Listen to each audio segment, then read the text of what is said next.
just told the person who is coming to close is just about to arrive. So if there's a question on the floor, please let me know. Tanzania, let's go for you. And then at the back. Okay. Thank you very much. My name is Yusuph Kileo from Tanzania. Actually, from my experience, I've seen that Africa, we are very, very good when it comes to documentations. We'll find a good legislations, good policy, good everything.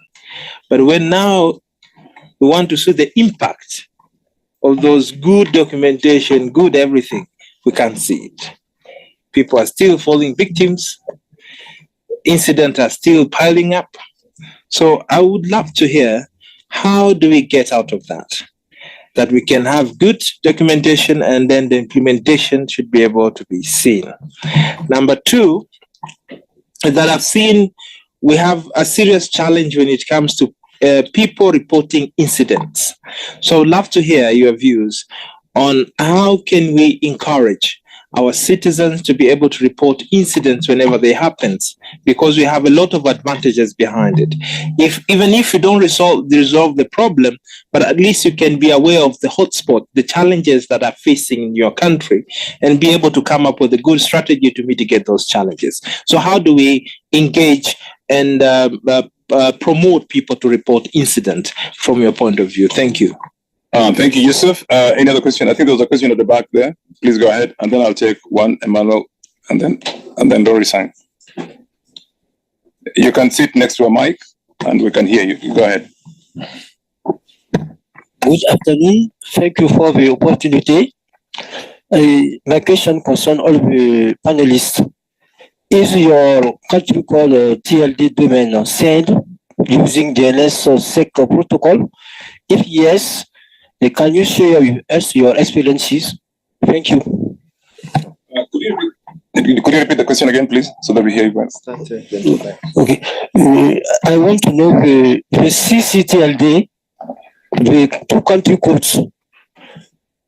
I want to know if the panelists, the CCTLD is signed using DNS protocol. Okay, so this is the top level domain. Top level domain okay. For the country. That's fine. Okay, that's understood. Let's take one question. Go ahead, Emmanuel. Thank you for the opportunity. So my question is around resiliency, but focus on capacity development. So just from a panelist, it will be interesting to know challenges when it comes to capacity development, specifically for the staff that runs the SAT. So your analysts, your directors, your officers, and all of that. What has worked in your experience? What hasn't worked? And just any lessons learned as far as staffing of our national SAT is concerned. Thank you. Thank you. And just for those who don't know, Emmanuel is from FIRST. So Jacob at the back, and then we'll go to Rory San. Thank you, moderator. Martin, my question is, I think a colleague from Tanzania has already highlighted some of the challenges where companies are not reporting incidents. But I know one country, I think in Africa, where it's a crime not to report cybersecurity incidents.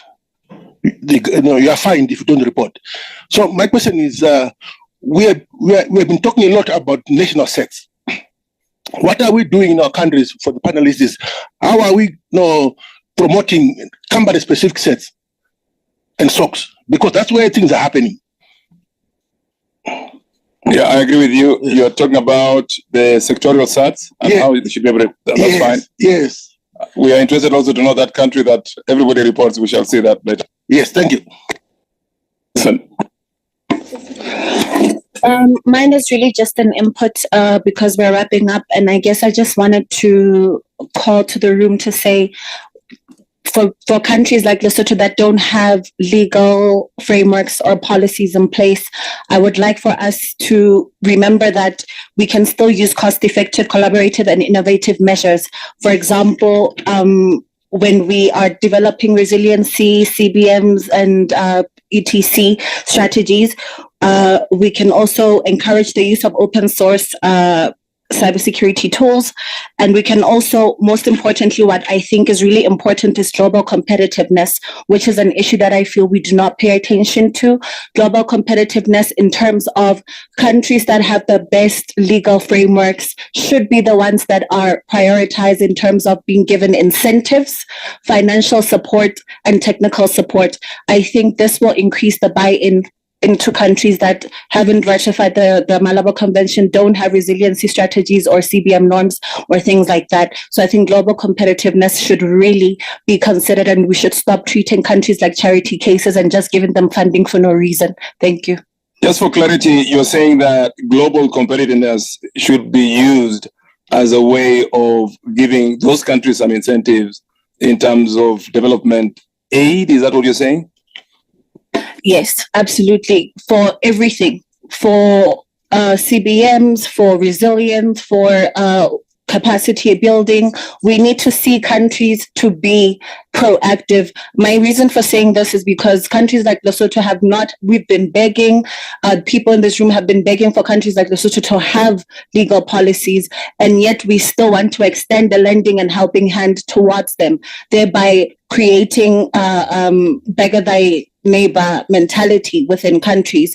So I think if we create global competitiveness, not only are we encouraging global collaboration, but we're also encouraging self-regulation by countries in order for us to step forward, so that when we benchmark Ghana, or benchmarking Ghana knowing that, okay, when we do this, definitely Ghana is going to handhold us through the process, but we need to see the countries actually making the first step.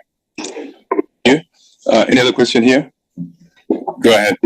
Maybe just comment on the legal frameworks. At AfriPol, mainly what we do, especially when we realize there are challenges in terms of legislative frameworks governing cybersecurities, it's a challenge where you find some countries have advanced or have passed cyber laws which will really govern some aspects of threats, and you find in some countries they are yet to implement some of these laws.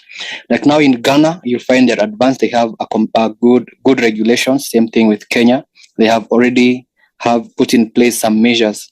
So when we meet with key stakeholders, like now in such a forum here, we get feedback on some of these countries that are lacking these effective regulations on cybercrime, and we bring together now stakeholders within their government and these advanced states that have already implemented these laws, and then we can come up with a framework to help them, or lesson learned on some of the legal instruments they need to improve their cyber regulations within their countries. Okay, you're giving them what we call a prescription.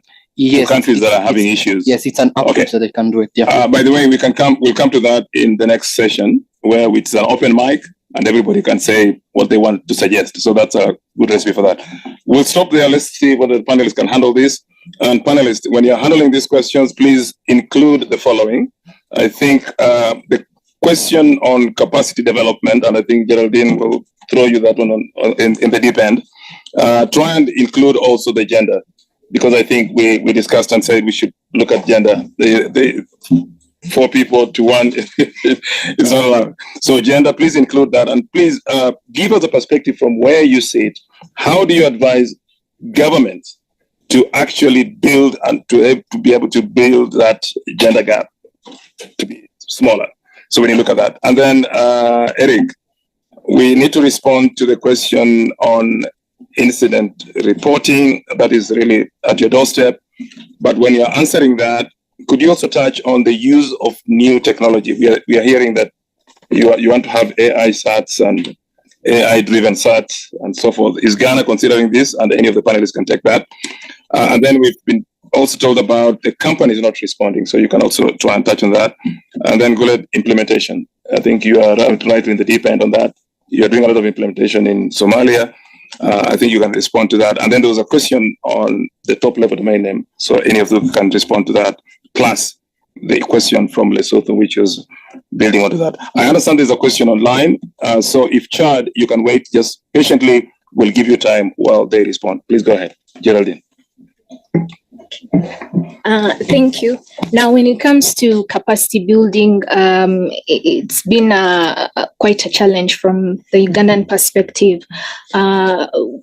Sometimes I'll speak in terms of like the SAT. We have a number of collaborations that we have, but then when there is a certain skill set, because I'll give an example, one of the services that we offer is digital forensics, but when it comes to actually reaching that level of certifying maybe the digital forensics expert, because they are also going to be involved in maybe a case that's related to digital evidence.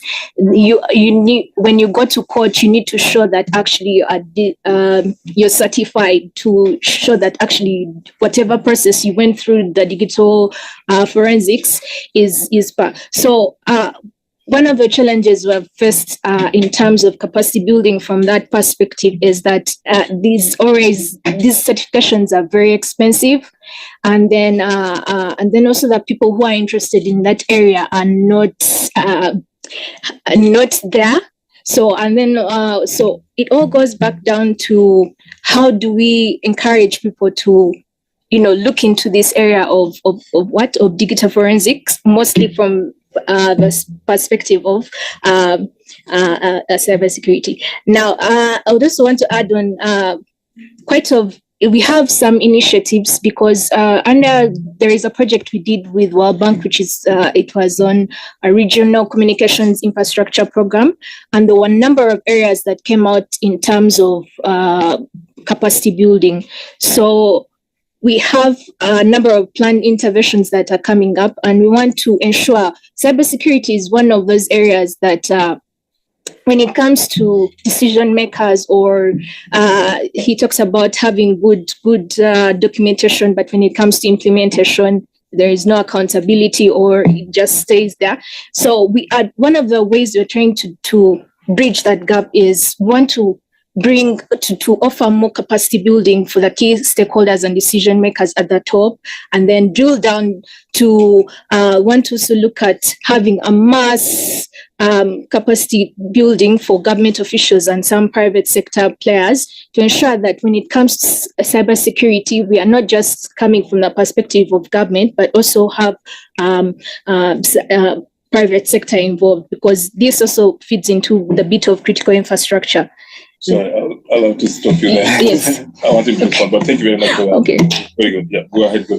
Yeah. Very quickly. Yes, very quickly. I think I will talk a bit on the implementation. I think my colleague from Tanzania mentioned that, and it's a good point, that a lot of us has a good documentation on strategy, on policy, but when to come to implementation, that has been the, a pain point for all of us.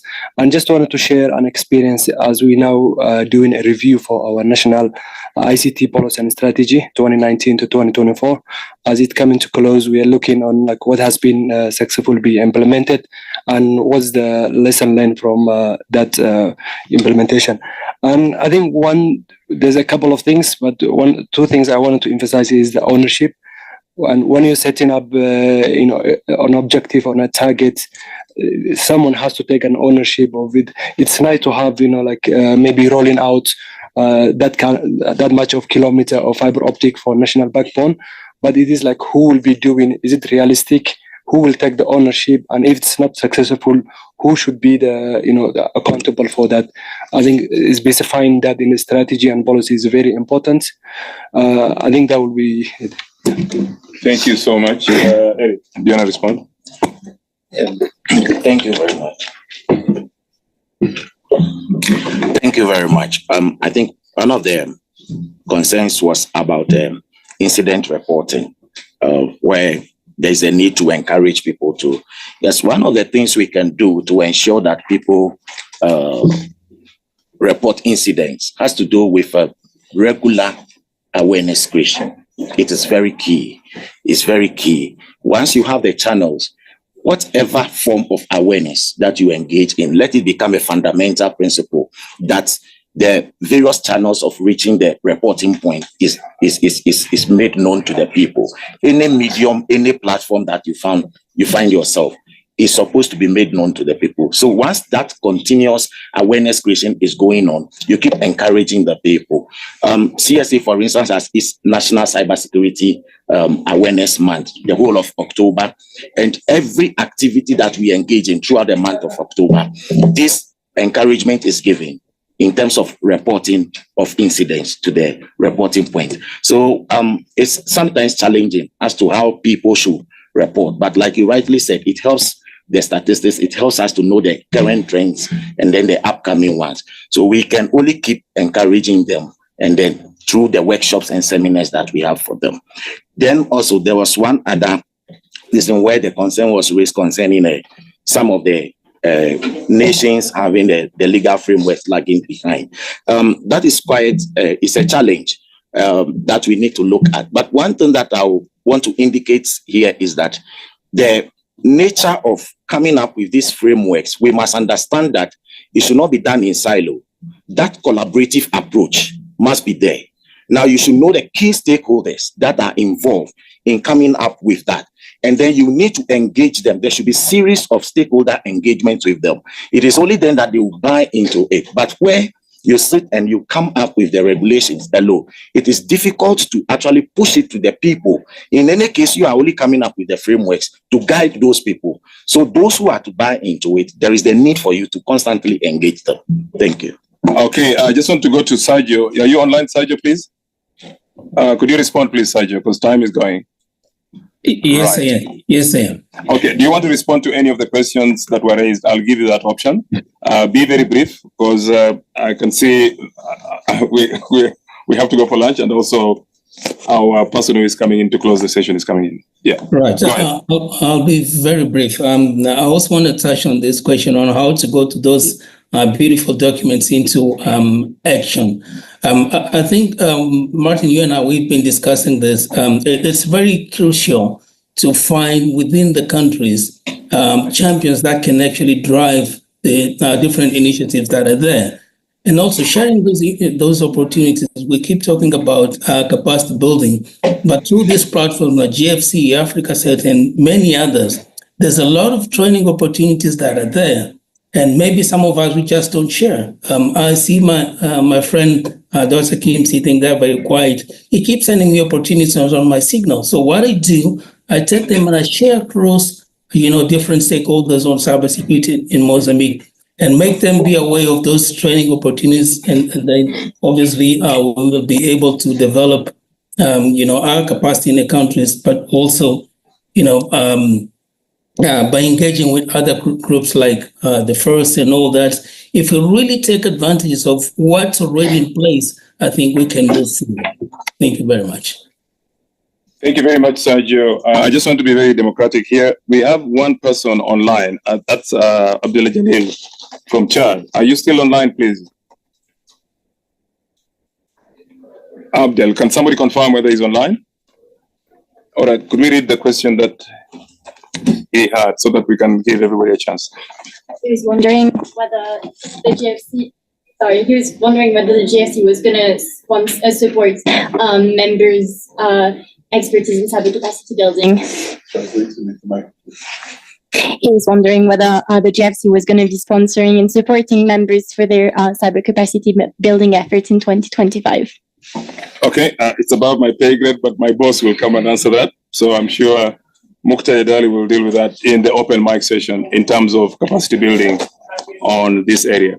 I know time is of the essence, and we are also trying to manage time and expectation.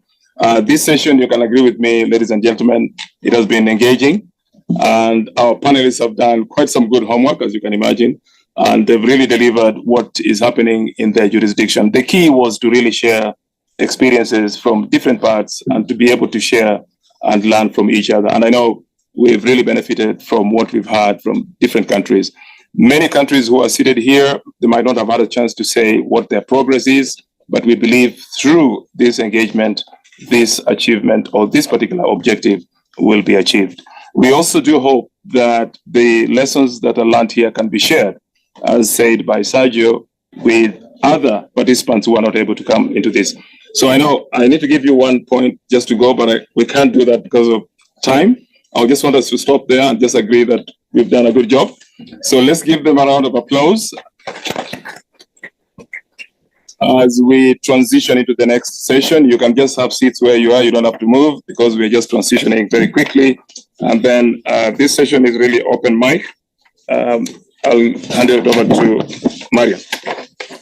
Thank you, Martin. And I think the conclusion that you made is ever so important, that cooperation really is happening internationally, but more importantly, regionally. And this is why we have the Africa Hub at the GFC as well, and what we're gathering here today. So we're moving on to the to a Q&A session. We're opening it, but it will be quite short so that we can move on to the closing remarks as well. We invite any community members or any participants to ask any questions that they have regarding the GFC Africa Hub, but specifically also moving forward. So please, anyone who has a questions, go ahead. Yeah, and just to add on what Marion has said, we believe that this session, we intended it to be a session where a participant could raise a query or also request for something that is pertaining within their jurisdiction. So it's really open for you so that you cannot say that you're not given a chance to talk. So it's really open, and the Chatham rules hold. What you say remains in the building, okay? Unless otherwise. So, Palakiem, let's go for you. And of course, David, Emmanuel, you're hogging the space. Okay, we'll give you again. Okay, please, in that order. But please, just remember, take a short time, say who you are, and express yourself. Thank you very much, Dr. Martin. I'm Palakem Massi. I'm the head of the National CSIRT in Togo.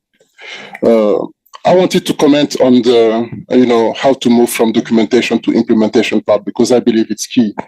It was in the heart of the discussions we had before creating the National CSIRT in Togo, because we did not want to create like something empty, basically. And we came up, it was really hard discussions that we had. And basically, the end of the discussions was that governments are really bad at implementing, right? But they're very good at controlling. Now, private companies, they're really good at executing, right? So we just decided to create a private company with government shares, obviously, right? So that private company is now operating the national CSIRT. And the government is controlling that national company, right? So this company has strict SLAs, they are controlled, they have to deliver, and the government is controlling that in multiple ways. The government is controlling the SLAs in terms of incidents, how is it solved. Every incident in Togo has to be taken in charge in less than 15 minutes, and government is controlling that. And also government is doing the surveys to everyone that has declared an incident. Are you satisfied? Were you, taken in charge correctly, and so on and so on. So basically, the idea is to, segregate the roles. Government is really good at controlling. Let's the government control that it is done. Private company is really good at executing. Let's the private company do it. So that's how we tackled this challenge. And also, there was a comment regarding how to have company-specific SOCs and CSIRT. Now that you have a private company, that private company can also do the SOCs and the CSIRT also for the private companies. So I believe having that in mind also helps, tackle the challenges that you specified. Thank you. Just a question, Palakem. I'm very aware of the model that you're saying, but let's first of all recognize the point that is being raised here. It's actually a very exemplary model that has been tested in Togo, where you have a private partnership where a private company actually works with the government and offers the services, especially when it comes to CERTs and other areas. And then it becomes what we call sustainable, which is the question. But just a quick one for you, Palakem. Was that private company the only one operating, or is there competition? There is a competition. It's open. It is open. The operators of essential services like critical infrastructures, they don't have to work with that private company, but they have to operate a SOC.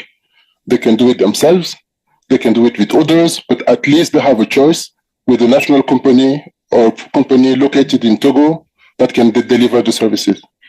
Thank you very much. And if you want to hear more of that, come tomorrow to C3. There will be a presentation on Togo. David. Thank you, Martin. Yes, once again, my name is David Mwepeng from Botswana. I run an organization called Cyber Smart Botswana. We run awareness programs, public education programs on cybersecurity awareness. I'm a trained cyber psychologist, so I focus mainly on user behaviors, habits behind cybersecurity vulnerabilities. And I just wanted to chip in quickly to answer his question. He was asking why programs, policies are not translating into positive user behaviors or safe user behaviors. And one of the reasons I believe it is so is because we leave out other disciplines. Cybersecurity is no longer just a technical matter. In cybersecurity awareness in business, we say it's a business issue, but in the social context, it's also a social issue. Therefore, we should not leave out other social disciplines, particularly behavioral scientists, psychologists, because if we do that, we will then be able to integrate the issues into everyday life, even cultural scientists, so that we can then bring them along because we want to promote behavior change. And the best way to do that is if we bring on board other specialists who can help shape the messaging even. Thank you. Thank you very much, David. That's a good point on other aspects to bring into that. There was another person, was it? Go for it. My name is Lawrence Mchilwa. I work for FAST as the Africa Regional Liaison. As Sergio mentioned about sharing opportunities. So I just wanted to mention that FAST is very keen and very deliberate with collaborating with our partners like the GFCE and national teams, both mature and also those just establishing themselves. So you can reach out to us directly through me, through our partners GFCE, and we are very happy to work with you and help develop your capacity. It's a program funded by the FCDO, which essentially means that through this funding, FAST is able to help you offset some of those financial costs to reduce that financial burden. So from a training point of view, bringing in trainers, very happy to work and support you on that. Thank you. Yeah, thank you very much for that. And FAST are having a symposium in Zambia, correct? Yes, I know my good friend there mentioned. So the symposium is next week from Tuesday, if I'm not mistaken. Yeah. You're paying transport and accommodation. So, not talk the mic. So I know FAST is sponsoring a few fellows. I know the number is currently around 25, if I'm not mistaken. And these are basically either teams that are existing, teams that are thinking of starting a CERT, and a lot of these teams are teams that we have received from the community. So some of our partners basically telling us, can you support this specific team with logistics, so accommodation, air travels, let them come to this forum, engage with their peers, and hopefully from there, they will know a peer to reach out to or a partner to help them in their journey to establish a CERT. Okay, I think that's very good from FAST. One request is just put other topics within your curriculum or within your programs. I think there was a question around CBMs as part of your topics, instead of being more technical, so that we can be able to have these other topics within those kind of forums, because those forums they're very safe. They're very important, but they're very good for that community. Any other? Go ahead, comment. Thank you very much. My name is Jimson Olufuye, the chair of the Advisory Council of Africa ICT Alliance. My private activities, I run contemporary consulting. Well, I would like to really commend GFCE for their work thus far. I've been an observer. I've been quite so overwhelmed with a lot of things myself, but my heart has been in what we've been doing. So you can see I've been seated here, only that somebody just called me to come out. So I quickly came back. And I've sent in my application to be a member. Okay, so I hope it will be handled speedily, but also to just create the awareness that we've developed a maturity model, a cybersecurity maturity model to add value to what we do. That model is in better phase. and it could help with a lot of continuous assessment. It's the first in the global south, so to speak, and it's accessible, free for now at tcmm.africa. So if you have your smartphone, you can check tcmm.africa, and we expect feedback so that we can enhance it and we believe to add value to what we are doing. Thank you very much. Okay, thank you for that. I think we've noted your application, which has been done very directly. We've noted it.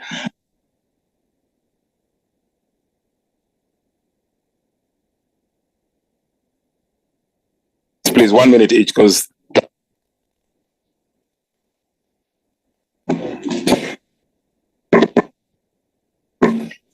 okay. Thank you very much. I just want to comment on the issue of documentations and this implementation. There's an add-on. Yeah, so make it quickly because we've got very few minutes. We're supposed to leave the room. That's fine. So please, one key thing that we've realized in terms of this implementation has to do with challenge of resources. So one of the key things that we can do to ensure its implementation is strong collaboration with the private sector. This is key because sometimes they come in to help you do whatever that you need to do in terms of resources and at that distance. Briefly, that's what I want to say. 1 minute, Sanusi. We are supposed to go. Yes, for me, I just want to appeal on all to push for the ratification of the Malabo.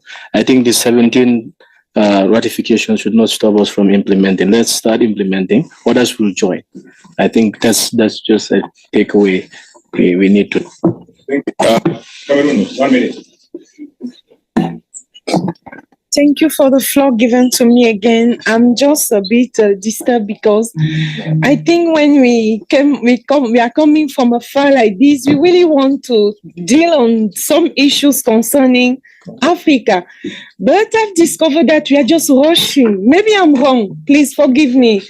But for me, I would have liked that we really take time to discuss about issues that concern us, to be powerful, because we will finish and just go. I'm sure in any hearts, there are will for us to go deeper in resolving our problem. Okay, but now my question is maybe it's concerning more the previous panel which was there. What are we doing with countries, because they are talking about laws? Maybe I'm a friend to Germany or to Gabon, and Gabon is friends to Nigeria. I have a friendship with Nigeria, but concerning bilateral or multilateral, Nigeria is a bit different. When I give my data to Gabon, and Gabon can do with my data what he wants, what are we supposed to do? I really need, as you experts, to help us. How can countries freely share their data? Thank you. Okay, I think we'll have to stop there, and I'll have to hand it over. I'm so sorry to rush you all because I think the people are standing here telling us to leave the room in 1 minute. It's sorry, and I feel you really, the last speaker, with regard to coming all the way down and not be able to discuss. So we have an opportunity to discuss during lunchtime, and if time remains during the CCB coordination meeting this afternoon, you also can step in and we can talk about, remaining issues, questions, and we can also have questions offline. So the last question, please. Data governance is extremely important for cybersecurity. It is now governed by the African Union data framework collaborations, and there is the digital data also exchange. Look at that. The Malabo Convention also has some principle on matters related to personal data protection and so on. International collaboration, and look at that. So that is the one. With regard to the future, some questions about projects, ideas to be done. I will encourage you to go to the clearinghouse and really apply for projects you wanted or something to be done. Our role is coordination and to mismatch those who are capable of doing something and those who are in need of something, so we can actually make the mismatching. The meeting was actually very great with your contributions and very useful. We have discussed a lot of things about resilience, about the need of coordinations, about gender inclusions, and the fact that we all need to be part of this adventure of capacity building with regard to cybersecurity. Cybersecurity is extremely important. We will continue to talk. We will have seminars online and discuss issues that is remaining. The GFC is at your disposal. The Africa Hub is at your disposal. Please feel free to contact us at any point of time and submit your requests. We will see how to handle that. But just remember, we are together, and we together need to face the issue of cybersecurity. With that, I'm just rushing to say thank you, everyone, for really being here. The door is already open for me to go. It's not what I expected to do as a conclusion, but have a nice trip for those I wouldn't meet, for those who are traveling, and I see you next time online or physically to discuss further about matters related to cybersecurity. Thank you very much. Meeting adjourned.